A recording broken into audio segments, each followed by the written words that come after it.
Hi there, and welcome to another edition of Rabbit Types. This is a video series where we take your pictures of your rabbits and I give a good guess. Usually I'm pretty spot on, but there are times that I'm a little confused about what breed your rabbit is. And today we have three bunnies that Nancy had sent in pictures of. Their names are Clover, Oats, and Milk. And we're going to start with Clover because Oats and Milk are, I believe they are brother and sister. And so the same kind of story is going to go with them. Clover is definitely different. Clover is probably in the 3.5 pound range, maybe up to 4 pounds, but that's only if she's awful chubby. And this is a picture of Clover here. Clover is most likely, and we have another picture of her here, is most likely a Netherland dwarf. And if you've watched my previous videos, I explained kind of what happens with the Netherland dwarfs. To make a dwarf rabbit, you need a dwarf gene from one parent and a normal gene from the other parent. So obviously when you breed two rabbits together, sometimes the two normal genes will end up together, and you'll get a rabbit that has a little bit longer nose, a little bit bigger body, a little bit longer ears. And that seems to be what happened here with Clover, is that it's more than likely a Netherland dwarf that got two normal genes. So it's not actually a true dwarf rabbit, but it is from that breed. It's kind of confusing, I know, but just trust me on this one. There could be a mix in there too somewhere, but not likely. Part of the reason that I don't feel that a mix is likely is that the coloring, her color palette comes from a color family that I'm not overly familiar with, so I hate speculating exact colors when they're in this color family, but somewhere around the smoke pearl color family is what color she would be. And also, if you notice, she's got a white ring around her cheek, white in her nostrils, and we can't see it really well, but my guess is if we got a full-on shot of her, we would see white trim around the ears. That's common in Netherland dwarfs. It's called Marten markings. So I would call Clover a smoke pearl, possibly Marten, which is the actual pattern type of the coat. Smoke pearl being the color, Marten being the pattern type, and probably a Netherland dwarf that just kind of got the big genes, which doesn't make her huge. She's probably, like I said, about 3.5, maybe 4 pounds, but definitely much larger than what a true dwarf would be. Okay, so that's Clover. Let's move on to Milk and Oats. This is Oats here. And there's Oats again. There's Milk. There's Milk again. There's Milk again. And then this one is Henrietta. This is Milk and Oats. I believe that's the mom. Wait a minute, let me look at the pictures here. No, this one is Henrietta. That's the mom, and this is Honey. That's a brother. Now these are not actually in Nancy's care, from what I understand, but these are mom, brother. There's the brother again. There's the brother again, and then there's Milk and Oats. Okay, so let me kind of explain what's going on here. Let's go back to Mom. Actually, let's go back to Milk. Here's what happens. Milk is what is called a red-eyed white, for obvious reasons, all white with red eyes. The red-eyed white gene masks all other colors.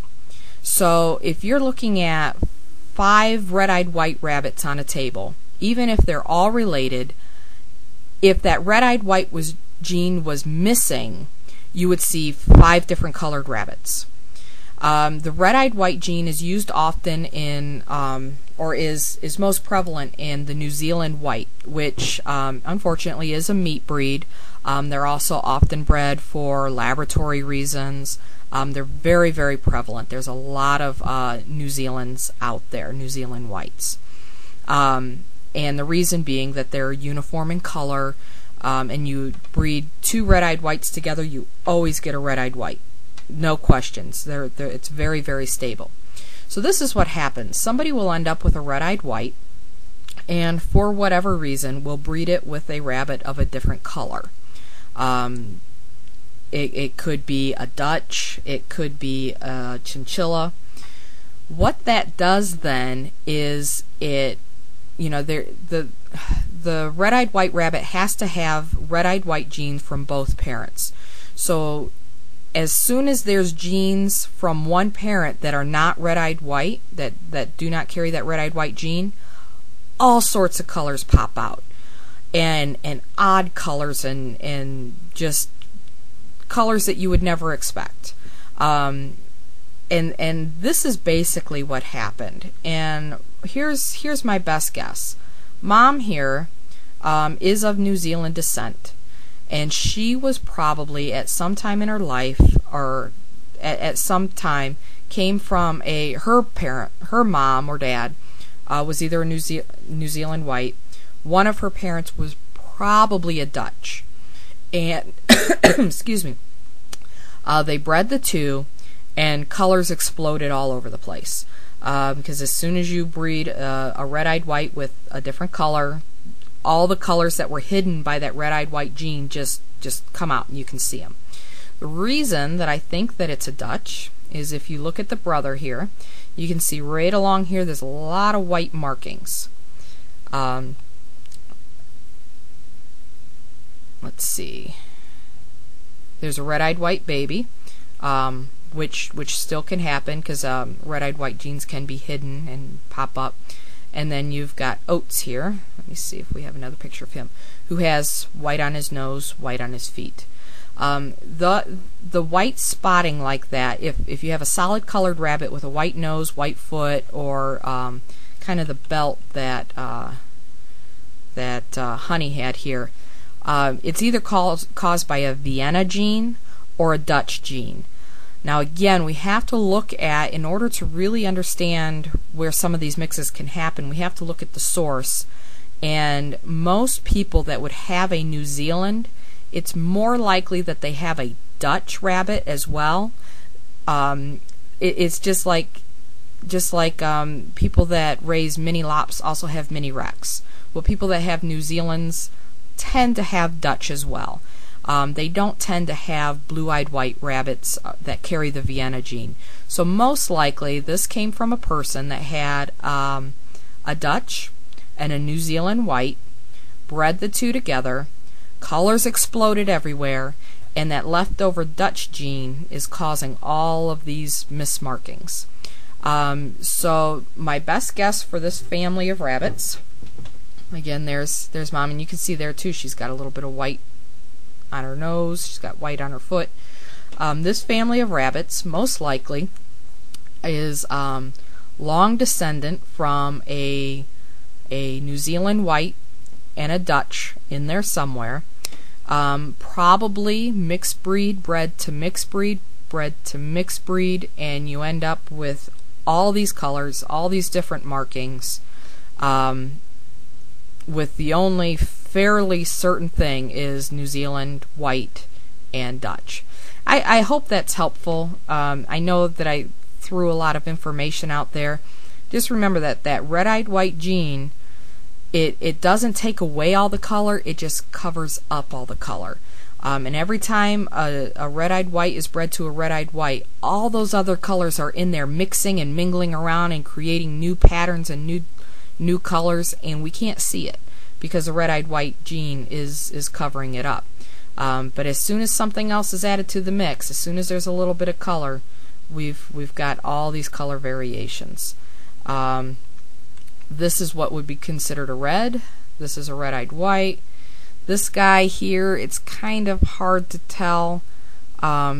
exactly what he is. It looks like he's a fawn, and the mom is a tortoiseshell, possibly.